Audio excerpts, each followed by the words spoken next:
Good morning आप सभी का।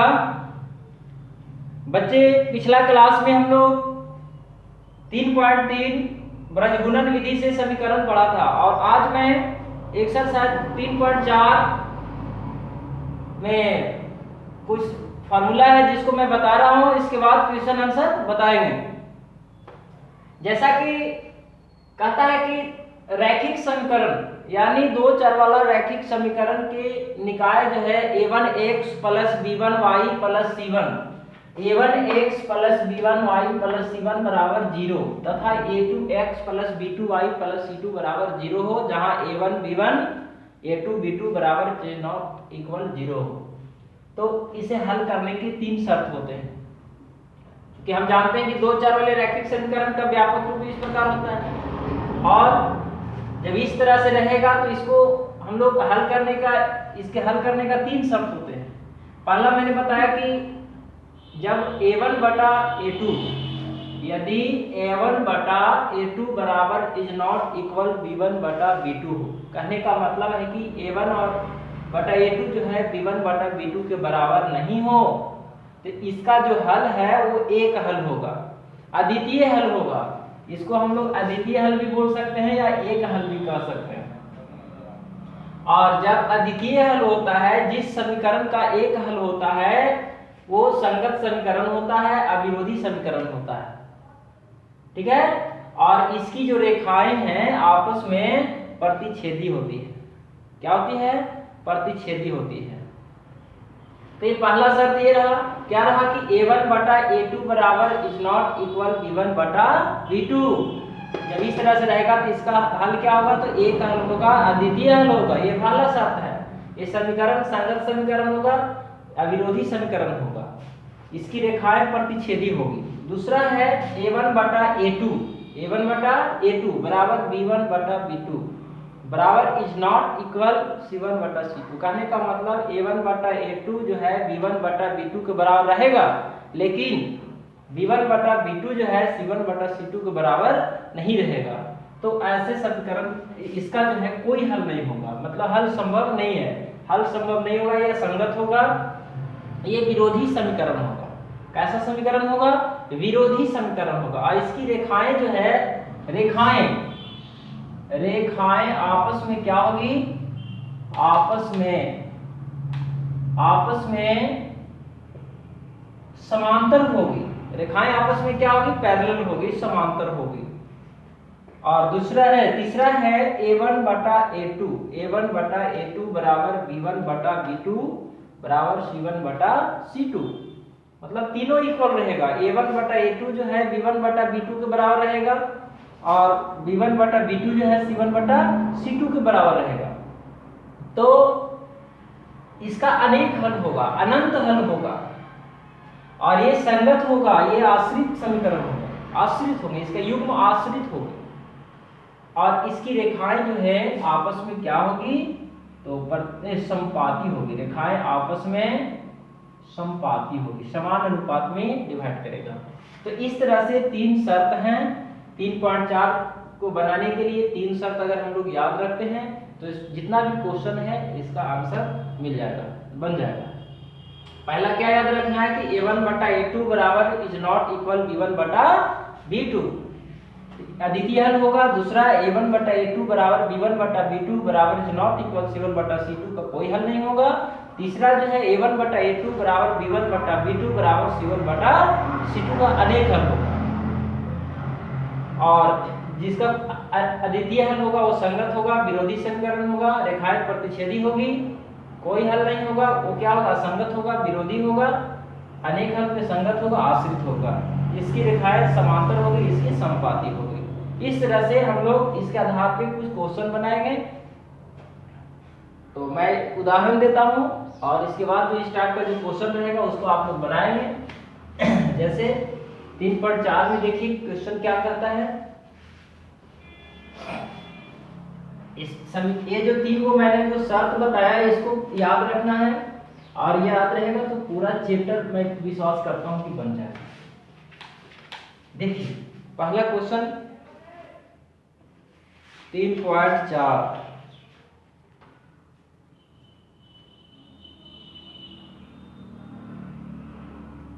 हाँ देखिए, कहता है कि दिखाए कि, दिखाना है, दिखाए कि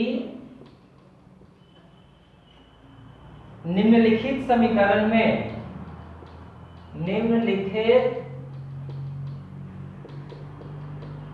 समीकरण में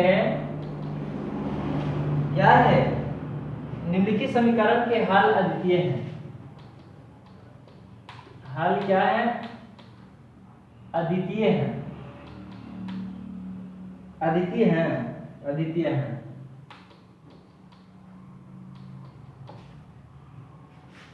उनका हल ज्ञात करें, उनका हल ज्ञात करें। समीकरण दे दिया 4x minus 3y plus 1 equal कितना है, 0 है। दूसरा है 2x minus 5y plus 11 equal 0। देखिए तो क्या इस रूप में नहीं है, a1x प्लस b1y, अब देखिए सर माइनस है तो यहाँ पे प्लस होगा, ब्रैकेट में माइनस कर देंगे, यानी a1x plus b1y plus c1 equal 0, a2x plus b2y plus c2 equal 0। a1 का मान 4 हो गया, b1 का मान कितना हो गया, -3 हो गया, c1 हो गया 1, a2 हो गया 2, b2 हो गया -5, c2 हो गया 11। तो इस तरह से कहता है कि दिखाएं कि, मतलब सिद्ध करना है कि, बताना है कि कैसा हल है, अद्वितीय हल है। तो देखिए तो अद्वितीय हल होने के लिए शर्त क्या बताएं, अद्वितीय हल होगा, अद्वितीय हल होंगे कब, जब a1 बटा a2 बराबर इज नॉट इक्वल b1 बटा b2। यही ना मैंने बताया था शर्त इसका। a1 का मान कितना 4 है, a2 का मान 2 है, b1 कितना है -3 है और c1 कितना -5 है। इसे काटिए करिएगा। अब देखिए तो 4/2 भी कट सकता है, अगर छोड़ देंगे तो ऐसे ही रहेगा। क्या इसके बराबर ही है 4/2 जो है, या 2 से अगर 4 काट भी देते हैं तो 2 3/5 के बराबर कभी हो सकता है, नहीं होगा। तो क्या प्रूफ नहीं हो गया, a1 बटा a2 बराबर इज नॉट इक्वल b1 बटा b2। ये हमारा क्या हो गया, प्रूव्ड हो गया। तो इस तरह से दिखाना था कि अद्वितीय हल है। आप कहता है कि यदि अद्वितीय हल है तो उसका हल भी ज्ञात करना है, x और y का मान भी ज्ञात करना है। तो x y का मान निकालने के लिए तो मैं बता दिया है, विलोपन विधि से बताया है, प्रतिस्थापन विधि से बताया है, बृहज्गुणन विधि से बताया है। कोई मेथड से इसको क्या कर सकते हैं, हल कर सकते हैं। तो यहाँ के बाद तो आप लोग हल कर लीजिएगा। मैंने सिद्ध कर दिया कि अद्वितीय हल है। अब बाकी x का मान निकालने का रहा है, y का मान निकालने का रहा है, तो मैं पिछला एक्सरसाइज में बता चुका हूँ। ओके,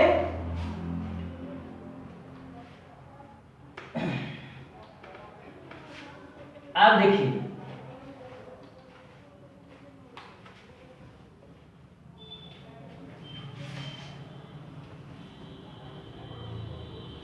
सेकंड क्वेश्चन कहता है कि दिखाएं कि, सिद्ध करें कि, दिखाएं का मतलब सिद्ध करें ही है। दिखाएं कि नीचे दिए गए समीकरण के निकाय असंगत है। समीकरण के निकाय असंगत, लिखिए असंगत। आपकी असंगत बोल दिया तो क्या जो मैं 3 को शर्त बताया था उसी में ना है, 3y और -1 बराबर 1 है, 4x -6y बराबर 5 है। इसको हम सजा के ऐसे भी लिख सकते हैं, 2x -3y -1 बराबर 0 हो जाएगा, 4x -6y -5 बराबर क्या होगा, 0 होगा। अब कहता है कि दिखाएं कि ये क्या है, तो असंगत है। तो हम असंगत का जो है 3 वो शर्त इसके पहले बताया अभी कि असंगत कब होगा, वो हमने बताया था कि असंगत कब होगा, जब इसका कोई हल नहीं होगा। जब कोई हल नहीं होगा तो वो असंगत होगा। तो असंगत होंगे, असंगत होंगे कब, जब a1 बटा a2 बराबर b1 बटा b2 बराबर इज नॉट इक्वल c1 बटे c2। इसमें असंगत का यही तो था। कोई हल, जो जिसका कोई हल नहीं होता था वही असंगत होता था।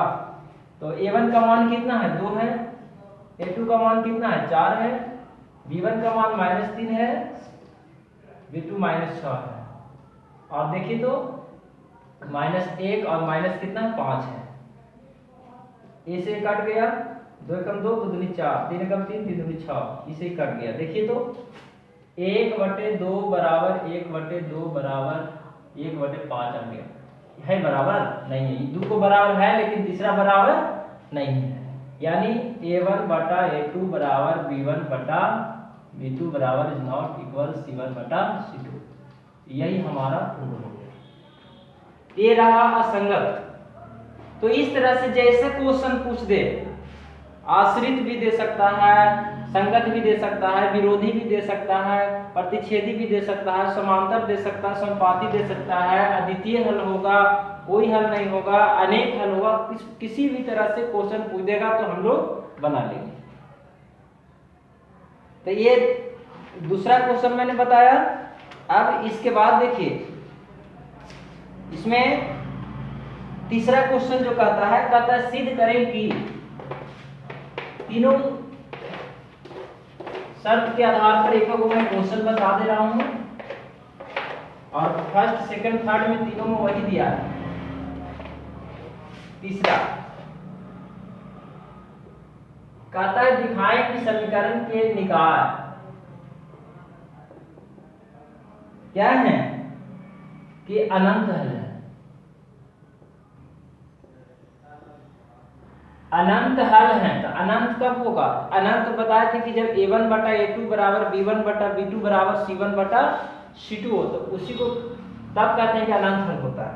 समीकरण दे दिया नीचे, देखिए 6x प्लस 5y बराबर कितना है 4 है, 9x प्लस 7.5y बराबर 6 है।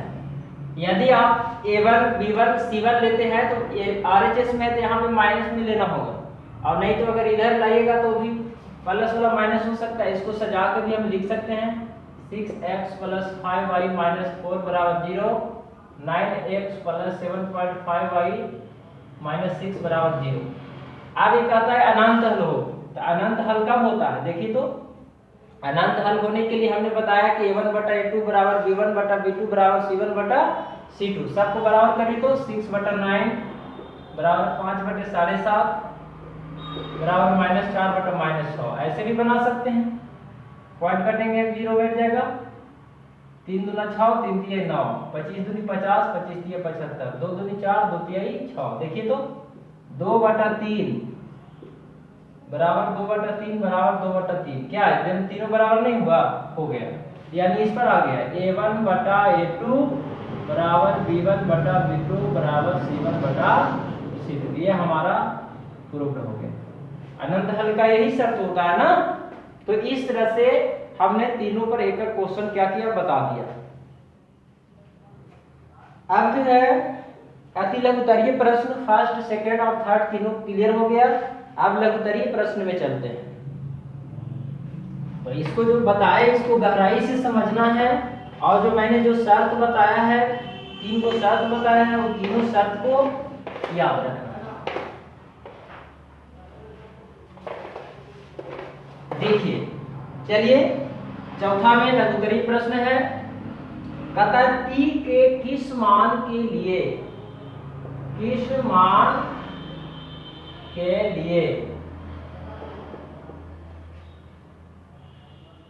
नीचे दिए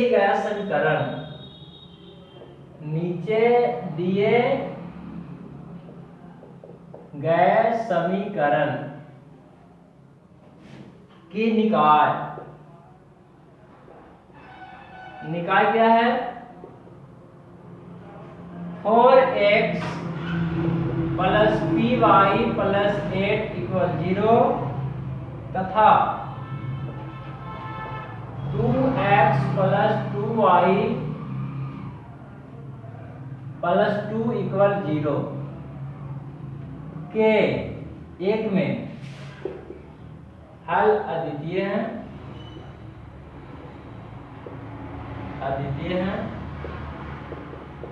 दो में कोई हल नहीं, कोई हल नहीं। देखिए दो को इसमें दे दिया, कहता है p के किस मान के लिए, p के किस मान के लिए नीचे दिए गए समीकरण के निकाय 4x plus p y plus 8 equal 0 तथा 2x plus 2y plus 2 equal 0 के एक में क्या हल अद्वितीय है, यानी एक हल है, दो में क्या है कोई हल नहीं है। ये p के किस मान के लिए बता रहा है। तो सबसे पहले हम बताना चाहेंगे कि a1 बराबर क्या हो गया, यहाँ 4 हो गया, b1 बराबर कितना हो गया, p हो गया, फर्स्ट इक्वेशन से c1 8 हो गया, a2 बराबर 2, b2 बराबर 2 और c2 भी 2 हो गया। अब क्या है, एक में का क्या कहता है अद्वितीय हल होगा, अद्वितीय हल होगा कब, जब a1 बटा a2 बराबर इज नॉट इक्वल b1 बटा b2, यानी a1 बटा a2 जो है b1 बटा b2 के बराबर नहीं होगा, तब जाकर के वो अद्वितीय हल होगा। तो इस पर बैठा दीजिए, a1 का मान कितना है 4 है, a2 का मान 2 है, p वाई कितना हो जाएगा 2 हो जाएगा, काट भी सकते हैं डायरेक्ट, बराबर पे कटता है, यानी p बराबर कितना आ गया इज नॉट इक्वल 4, यानी ये हमारा आंसर हो गया, यानी p का मान जो है 4 को छोड़कर कोई भी वास्तविक मान हो सकता है। ये हुआ हमारा अद्वितीय हल का। अब दूसरा क्या है, दूसरा है कोई हल नहीं होगा, तो कोई हल नहीं होगा, कोई हल नहीं होगा। इसका सूत्र मैंने बताया, a1 बटा a2 बराबर b1 बटा b2 बराबर इज नॉट इक्वल c1 बटे c2। a1 का मान देखिए तो कितना है 4 है, a2 का मान 2 है, b1 का मान कितना है 3 है और b2 का मान कितना है 2 है। अब इसके बाद जो है बराबर इज नॉट इक्वल c1 कितना 8 है और c2 कितना 2 है। अब इसको मैं मिटाता हूं, इसके बाद बताता हूं। चलिए देखिए, अब क्या है कि a1 का मान 4 था, a2 का मान 2 है, b1 p है, b2 2 है, इज नॉट इक्वल c1 8 है और c2 कितना 2 है। अब जब इक्वल बराबर 3 को आएगा तो इसको हम लोग छोड़ देते हैं, तब यहाँ बचा क्या 4 बटा 2 बराबर p बटे 2। देखिए तो बराबर में काट भी जाता है, तो p बराबर कितना आ गया 4 आंसर आ गया। ये रहा हमारा सेकंड का आंसर, कोई हल नहीं होगा उसके लिए। p का मान कितना आएगा 4 आएगा, अद्वितीय हल में क्या आएगा तो p बराबर इज नॉट इक्वल 4। इसका मतलब हुआ कि p का जो मान है 4 को छोड़कर कोई भी वास्तविक मान हो सकता है। यहाँ लिख सकते हैं 4 को छोड़कर, p बराबर 4 को छोड़कर कोई भी वास्तविक मान। ओके, तो इस तरह से हम लोग का क्वेश्चन जो है 4 नंबर क्वेश्चन का ये सॉल्यूशन रहा। अब 5 नंबर जो क्वेश्चन है सेम क्वेश्चन है, मैं उसको पढ़ते बताता हूं और इसको आप लोग ट्राई कीजिएगा तो बन जाएगा। कहता है a के किस मान के लिए, देखिए p के जगह पे क्या लिख दिया है a लिख दिया है, तो इसमें दिक्कत नहीं होगा। a के किस मान के लिए समीकरण के निकाय दे दिया है 4x plus 3y minus 8 equal 0, direct बना रहे हैं। 8x plus ay minus 5 equal 0। First में क्या कहता है अद्वितीय हल है, अद्वितीय हल है। सेकंड में क्या कहता है कोई हल नहीं है, सेम क्वेश्चन है, कोई इसमें चेंजिंग नहीं है। p के जगह पे सिर्फ क्या है a है, तो इसको आप लोग क्या करेंगे, बना लेंगे। ठीक है, अब 6 नंबर क्वेश्चन भी यही कह रहा है। देखिए इस टाइप का जो भी क्लियर मैं कर दे रहा हूं।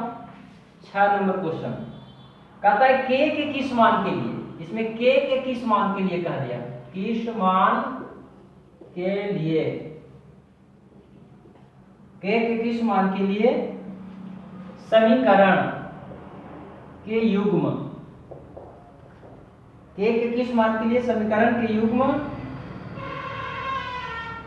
x plus 2y minus 3 = 0 direct बना दे रहे हैं।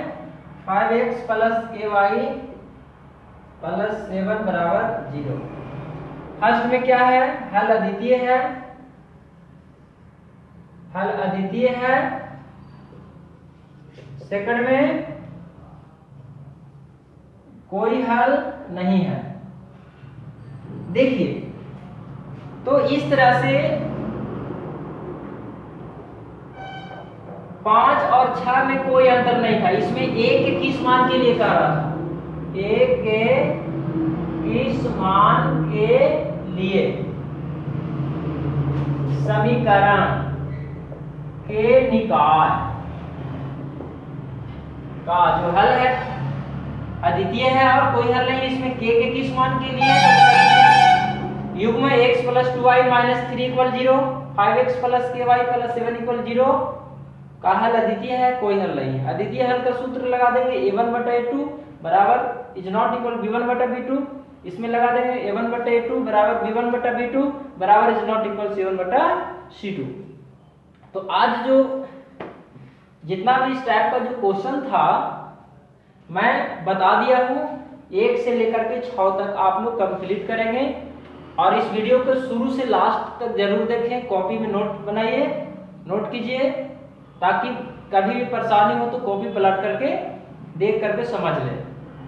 और इस वीडियो को देखने के बाद अपने दोस्तों के पास जितना ज़्यादा से ज़्यादा शेयर करें और सब्सक्राइब करने के लिए बताएं, ताकि प्रत्येक वीडियो का इंफॉर्मेशन आसानी से उनके तक पहुंच सके। धन्यवाद।